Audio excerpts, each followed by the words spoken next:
सभी मसीह भाई और बहनों को जय यीशु। हम परमेश्वर पिता, परमेश्वर पुत्र, परमेश्वर पवित्र आत्मा का धन्यवाद करते हैं हमारी सहायता और मदद करने के लिए, रोग बीमारियों से छुटकारा देने के लिए, जिसने हमें अपनी महिमा के योग्य समझा, पाप और श्राप के बंधन से छुड़ाकर अनंत जीवन दिया।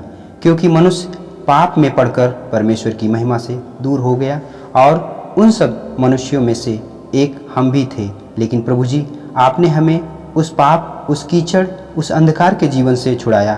प्रभु जी, ये हम सबका सौभाग्य है कि प्रभु जी हम सब आपकी महिमा के योग्य ठहरे। और प्रभु जी, ऐसे बहुत से हैं जो अंधकार के जीवन में फंसे हुए हैं। प्रभु जी, उन पर भी आपकी करुणा, दया और महिमा होने पाए पिता, और वो भी आपके इस अद्भुत महिमा को समझें। प्रभु जी, उनको भी समझ और बुद्धि दे पिता, ताकि उनके जीवन से अंधकार जाए और ज्योति आए। प्रभु जी, वचन में लिखा है, जगत की ज्योति मैं हूँ, जो मेरे पीछे हो ले वह अंधकार में न चलेगा परंतु जीवन की ज्योति पाएगा। हे प्रभु यीशु, सच्ची जीवन की ज्योति आप हैं। प्रभु जी, आप हम सबको अपनी ज्योति में चलाएं।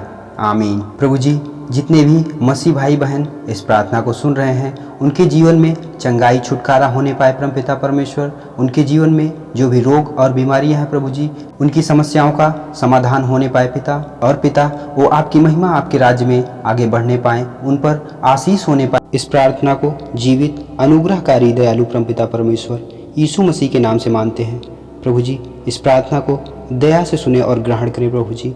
आमीन। मेरे प्यारे मसीह भाई बहन, आज हम लोग जानेंगे कि क्या मनुष्य सच में ईश्वर है। तो ये बात सच है कि हम ईश्वर हैं।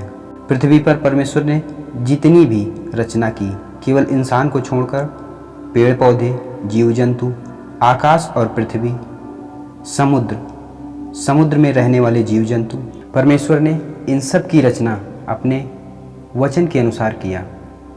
जैसे जैसे बोला वैसे वैसे बनता होता चला गया, और आखिर में परमेश्वर ने मनुष्य को अर्थात इंसान को बनाया एकदम आराम से, ताकि इस सुंदर मानव की सृष्टि अच्छे से कर सके। तो परमेश्वर ने हम सबको एकदम आखिर में आराम से हम सब की रचना की, और परमेश्वर ने हम सबको अपनी समानता और स्वरूप के अनुसार बनाया है। जब परमेश्वर ने मनुष्य को अपनी समानता और स्वरूप के अनुसार बनाया है, तो परमेश्वर ने हम सबको अपनी समझ और बुद्धि भी दिया है, ताकि हम सब पृथ्वी की सारी वस्तुओं पर अधिकार रखें, और वो अधिकार परमेश्वर ने हमें दिया है। इसलिए हम सब ईश्वर हैं, क्योंकि वचन में लिखा है। हम पढ़ेंगे उत्पत्ति अध्याय 1 उसके 26 पद से। तो आइए चलते हैं, हम वचन को पढ़ते हैं। परमेश्वर ने कहा, हम मनुष्य को अपने स्वरूप के अनुसार अपनी समानता में बनाएं, और वे समुद्र की मछलियों और आकाश के पक्षियों और घरेलू पशुओं और सारी पृथ्वी पर और सब रेंगने वाले जंतुओं पर जो पृथ्वी पर रेंगते हैं अधिकार रखें। तब परमेश्वर ने मनुष्य को अपने स्वरूप के अनुसार उत्पन्न किया, अपने ही स्वरूप के अनुसार परमेश्वर ने उसको उत्पन्न किया, नर और नारी करके उसने मनुष्य की सृष्टि की। और परमेश्वर ने उनको आशीष दी और उनसे कहा, फूलो फलो और पृथ्वी में भर जाओ और उसको अपने वश में कर लो, और समुद्र की मछलियों तथा आकाश के पक्षियों और पृथ्वी पर रेंगने वाले सब जंतुओं पर अधिकार रखो।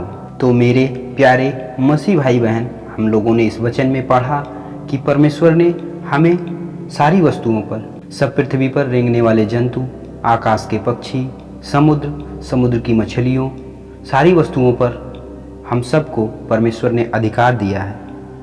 हम सबका उन वस्तुओं पर अधिकार है जो पृथ्वी पर हैं। तो मेरे प्यारे मसीह भाई बहन, आज हम लोगों ने जाना कि हम लोग ईश्वर हैं, क्योंकि परमेश्वर ने हम सबको अपनी समानता और स्वरूप में बनाया है, अपनी समझ और बुद्धि, ज्ञान दिया है। तो हम सब ईश्वर हैं। सभी मसीह भाई बहन को जय यीशु। हम परमेश्वर पिता, परमेश्वर पुत्र, परमेश्वर पवित्र आत्मा का धन्यवाद करते हैं इस दिन के लिए, इस समय के लिए और इस टाइम के लिए।